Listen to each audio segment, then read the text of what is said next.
Hello friends, welcome back to my channel NRS Nicholas. അപ്പോൾ guys നമ്മൾ വാഴ 2 കാണാൻ പോവാണ്. പാപ്പുണ്ട്, പോംപിയുണ്ട്, പാച്ചുണ്ട്. പിന്നെ എന്തായാലും തിയേറ്ററിലെത്തിയിട്ട് കാണാം. നമ്മൾ തിയേറ്ററിൻ്റെ ഉള്ളിൽ കയറി. ഇരുട്ടാണ്.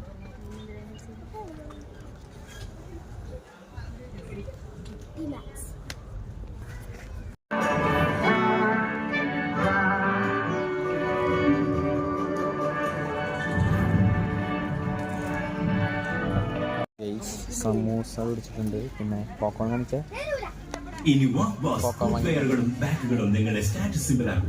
നമ്മളെന്തായാലും വാഴ സിനിമ കൊണ്ട് ഇറങ്ങിയിട്ടുണ്ട്. കൊള്ളം കഴിച്ച സിനിമ എനിക്കെന്തായാലും ഇഷ്ടപ്പെട്ടു. പോംപിക്ക് ഇഷ്ടപ്പെട്ടില്ലേ? നല്ല പൊളി സിനിമയാണ്. അതെ, ഇപ്പോൾ നമ്മൾ സ്ഥലത്തിൽ ഫുഡ് കഴിക്കാൻ വന്നിട്ടാണ്. ഇപ്പോൾ അകത്തുനിന്ന് കയറട്ടെ, എന്നിട്ട് നമുക്ക് കാണാം. ഇപ്പോൾ നമ്മളിതാണ് ഫുഡ് ഓർഡർ ചെയ്തിരിക്കുന്നത്. മന്തി ഓർഡർ ചെയ്തിട്ടുണ്ട്, ബോസ്റ്റർ ചിക്കൻ ഓർഡർ ചെയ്തിട്ടുണ്ട്.